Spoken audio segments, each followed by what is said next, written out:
Sa video na ini, mailing ang ginibong pag-revive kang personalis kang MDRRMO Gubat sa nabutod na babae sa sarong resort sa Barangay Buena Vista, Gubat, Sorsogon, alas 9:40 kasudmang aga. Binisto ang biktima na si Angel Lagerta E. Ireño, 15 anyos asin residente kan Barangay Marenas, Abuyog, Sorsogon City, na binalo pamangkotang idara sa ospital alagad ini ang pigdeklarang dead on arrival.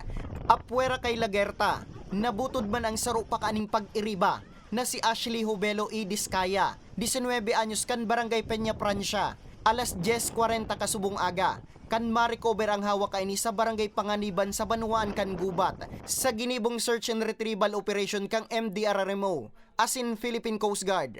Maliban sa responder namo sa emergency response team, yung mga local residents sa Buena Vista kasi mga surfers yan, sindanan din nagkakandak na, ang nauna nagkandak ng search and rescue operations.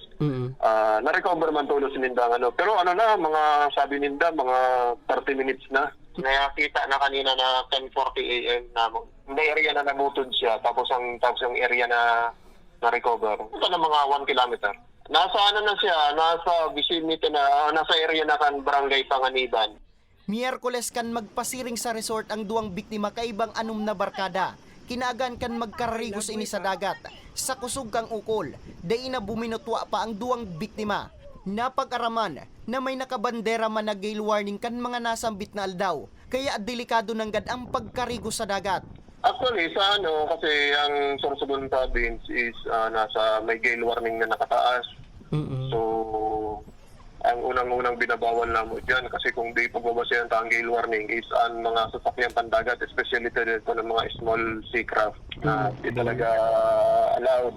Tapos palabot naman sa water activities, yun, inaano namo na di rin magkarigos pag mga arog sa tuwan condition ng dagat. Sa datos kang MDRRMO, ininang ikaduang insidente ning pagkabutod na naikurit sa Banuan kan Gubat ngunya na bulan. Para sa mga baretang tatak Bicol, Nomer Corporal